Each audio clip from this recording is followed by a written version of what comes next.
Welcome, adventurers of history. Are you ready to go on an extraordinary journey into ancient Egypt? Today, we are diving into the life of Egyptian Pharaoh Ramses II, one of the most famous pharaohs to rule the Nile. His reign was a blockbuster of battles, monuments, and family drama, spanning over 6 decades. We will dive into the facts, unearth lesser-known stories, and marvel at his enduring legacy, including a possible Bible connection. Ready for a journey through the sands of time? Hit that like button if you're ready, and let's step into the world of this towering figure. Let's start with the essentials. Ramses II ruled Egypt from 1279 to 1213 BC during the 19th dynasty of the New Kingdom, a golden age of power and prosperity. Ramses was born around 1303 BC to Pharaoh Seti I and Queen Tuya. He ascended the throne at about 25 years old. He reigned for an astonishing 66 years, dying at 90 or 91 in 1213 BC. That's a lifespan few people matched in his era. Known as Ozymandias in Greek, thanks to poet Percy Shelley, Ramses was a master of legacy building. His name, Ramses, means Ra has fashioned him, linking him to the sun god Ra.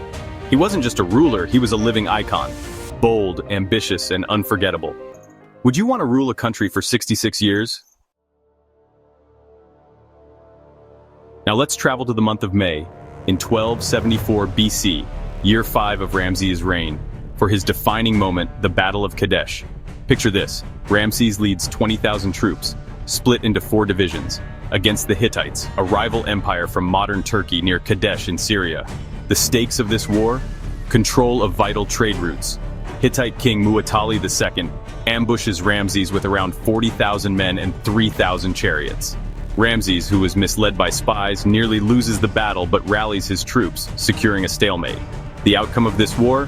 15 years after the Battle of Kadesh, the world's first recorded peace treaty was signed in 1258 BC, with new Hittite ruler Hattusili III. Ramses even married a Hittite princess, Mathorneferur, to cement it. Lesser-known fact? Ramses spun it as a solo triumph on temple walls. A bit of royal flair, don't you think? Ramses wasn't just a warrior, he was a monumental builder. Take Abu Simbel.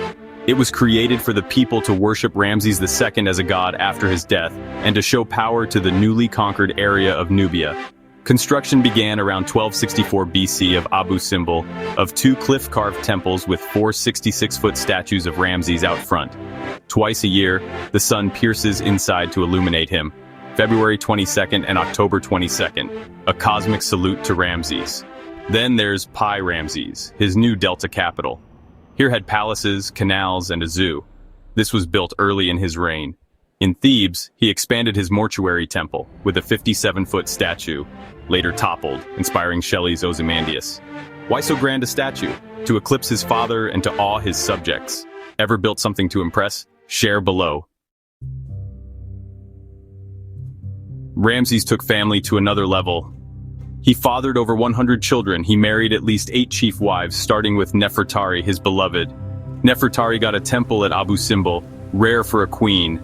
He outlived 12 heirs, like his son Amun-her-Khepeshef, and married his daughters, Bintanath, Meritamen, for dynastic power. This practice was a royal norm then. By age 90, Ramses had over 200 descendants. Lesser-known fact, his mummy's red hair, possibly Nubian descent or he dyed it, hints at his roots. History points to probably a dye job, likely with henna, to show deity. Egyptians thought that having red hair was a godly trait, and people with red hair should be feared and respected. Oh, and was Ramses the Exodus pharaoh that faced Moses and the plagues? Some align his reign with the Bible's 1300 BC timeline. However, an earlier pharaoh lines up more with the historical record in the Bible timeline. Check out the historical record for yourself, and you decide. So how big is your family tree? Probably not as large as Ramses II. Where did Ramses rest? In the Valley of the Kings near Thebes, in a tomb called KV7 today, carved around the 1220s BC. Over 100 meters long, it held treasures and Book of the Dead spells. But floods and robbers ravaged it. Egyptian priests moved his mummy to the Deir el-Bahri cache, known today as DB320, by 1000 BC to thwart looters. It was found in 1881 with 40 other royals. A quirky detail? An Egyptian priest dubbed his coffin Ramses the Great, nicknamed before modern discovery. Here's a gem.